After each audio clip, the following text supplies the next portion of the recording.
अस्सलाम वालेकुम वरहमतुल्लाहि वबरकातुहू। तो अज़ीज़ तलबा व तालिबात, उम्मीद करता हूँ कि आप खैरियत से होंगे। तो आज हमने एक मुख्तसर नोट बनाया है नवाब मिर्ज़ा शौक पर। ठीक है, यहाँ पर है शौक, इस एन को मिटाना, अशोक नहीं, यहाँ पर है शौक। नवाब मिर्ज़ा शौक पर हमने एक मुख्तसर नोट बनाया है, आप यहाँ पर देख सकते हैं। तो वीडियो को शुरू करने से पहले आप सबसे गुजारिश है कि अगर अभी तक आपने हमारे YouTube चैनल को सब्सक्राइब नहीं किया है तो प्लीज़ सब्सक्राइब कीजिए और इस वीडियो को अपने दोस्तों में शेयर कीजिए। ठीक है, तो चलिए वीडियो को शुरू करते हैं।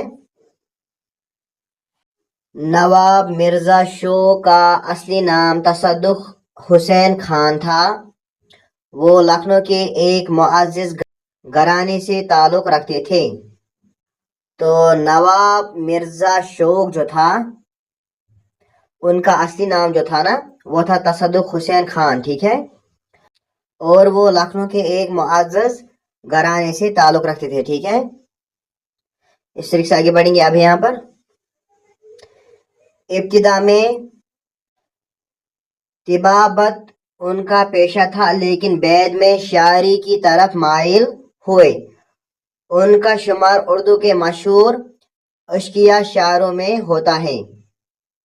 तो इब्तिदा में पहले वो तबीबत यानी हकीम थे। ठीक है, यानी वो डॉक्टर थे। ठीक है, लेकिन बाद में शायरी की तरफ वो माइल हुए। ठीक है, यानी अब उन्होंने शायरी लिखनी भी शुरू कर दी और कहनी भी शुरू कर दी। ठीक है, उनका शुमार उर्दू के मशहूर शायरों में होता है। ठीक है, उन मशहूर शायरों में जो इश्किया बातें करते हैं। ठीक है, इस तरीके से आगे बढ़ेंगे। अब यहाँ पर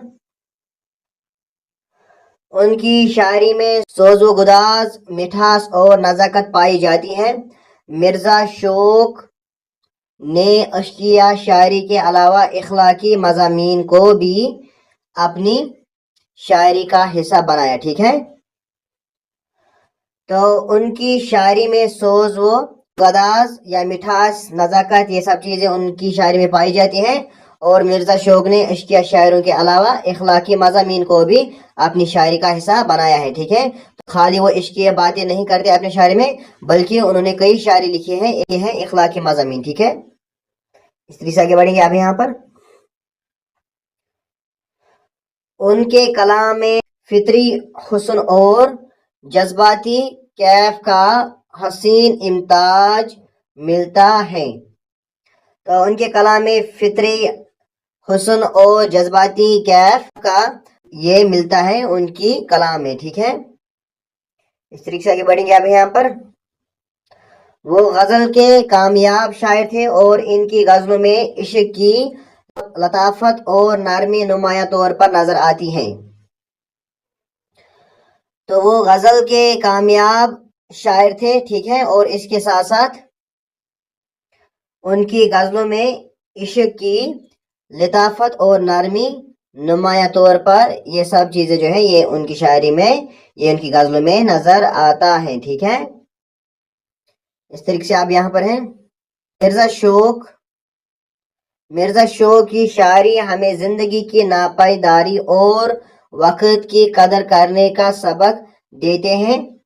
उनके कलाम में एक तरफ मोहब्बत के जज्बात हैं तो दूसरी तरफ इखलाकी तरबियत का पहलू भी नुमाया है। तो अगर हम उनकी कलामें देखेंगे तो एक तरफ मोहब्बत के बारे में वो कहते हैं, यानी मोहब्बत के जज्बात वो बयान करते हैं, तो दूसरी तरफ वो क्या करते हैं, दूसरी तरफ इखलाकी तरबियत का पहलू भी हमें उनके शायरी में नजर आता है। ठीक है, इस तरीके से आगे बढ़ेंगे। अब यहाँ पर इस तरह मिर्ज़ा शौक उर्दू अदब में एक मुनफरिद मकाम रखते हैं। ठीक है, तो इस तरीके से जो मिर्ज़ा शौक है वो उर्दू अदब में यानी उर्दू लिटरेचर में एक मुनफरिद यानी अकेला मकाम रखता है। ठीक है, यानी वो अपना मकाम रखता है किसमें, उर्दू लिटरेचर में, उर्दू अदब में। ठीक है, تو یہاں پر یہ نوٹ مکمل ہوا. امید کرتا ہوں کہ آپ کو یہ ویڈیو پسند آیا ہوگا. تو اگر آپ کو یہ ویڈیو پسند آئے تو اس ویڈیو کو لائک کیجیے اور اپنے دوست میں شیئر کیجیے. اور اگر آپ کلاس 9th کسی بھی چیپٹر کے کوشچن آنسر دیکھنا چاہتے ہیں یا کوئی بھی اردو نوٹ دیکھنا چاہتے ہیں تو ڈسکرپشن باکس میں ہم نے پلے لسٹ کی لنک ڈالی ہے, آپ وہاں سے دیکھ سکتے ہیں. ٹھیک ہے, تو ملتے ہیں نیکسٹ ویڈیو میں. تب تک کے لیے خدا حافظ. السلام علیکم ورحمۃ اللہ وبرکاتہ.